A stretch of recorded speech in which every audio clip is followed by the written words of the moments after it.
کہ ہمارے لوگوں نے جو سینئر لیڈرشپ نے جو گرفتاری دی تھی کل یہاں لاہور کے اندر، ان کو بجائے یہ کہ پولیٹیکل پریزنرز جو سیاسی طور پہ وہ جنہوں نے ایک پرامن احتجاج کے لیے ایک اپنا احتجاج جمہوریت میں رجسٹر کروایا تھا، ان کو ایسے رکھا جا رہا ہے جس طرح وہ کوئی دہشت گرد ہے.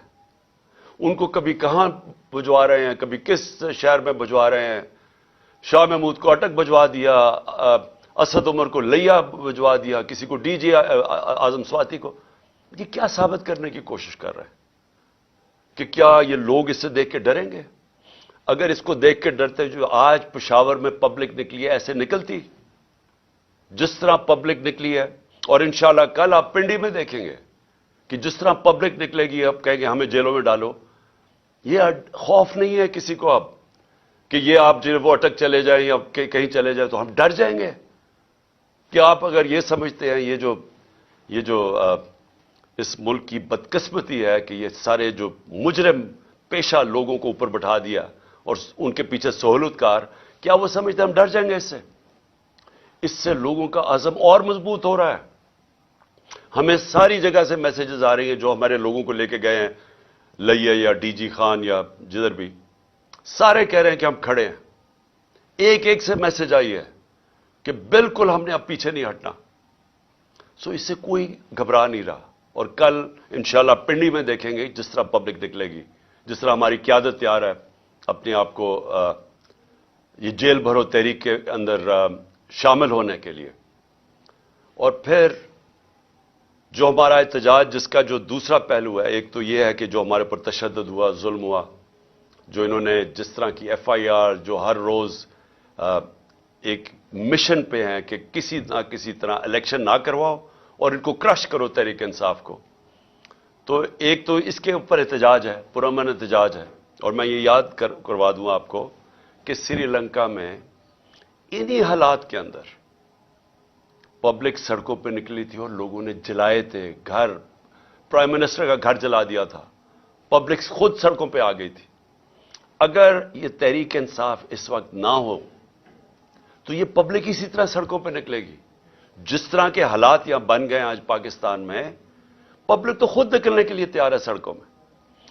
میں اپنا جو لاہور ہائی کورٹ، مجھے 3 بجے تو ہمیں پتا، انہوں نے جب ہمیں پتا چلا کہ وہ بلا رہے ہیں اور وہ کہتے ہیں آپ کو پیشی دینی پڑے گی، 3 بجے تو فیصلہ کرتے ہیں.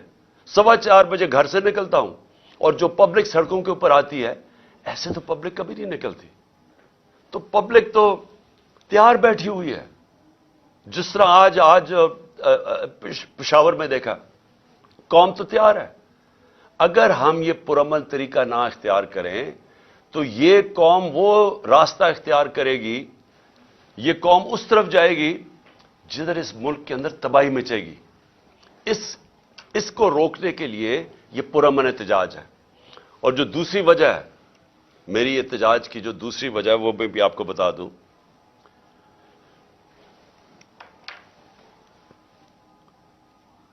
کہ جو شہباز شریف نے کل تقریر کی، قوم کو مزید اور قربانیاں دینی پڑیں گی.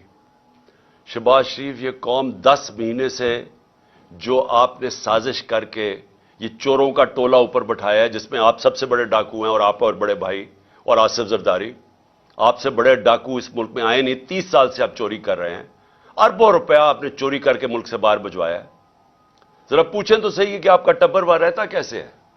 کون سی آپ کی آمدنی تھی جو اتنے بڑے بڑے آپ نے گھر خریدے؟ یہاں کا چوری کا پیسہ تھا تو اپنا پیسہ باہر بھجوا دیا. 1100 ارب روپے کے کرپشن کیسز معاف کروا لیے اپنے. اور قوم کو کہتے ہیں کہ اوہ ابھی آپ کے امتحان ختم نہیں ہوئے، ابھی مزید اور مہنگائی آنے والی ہے.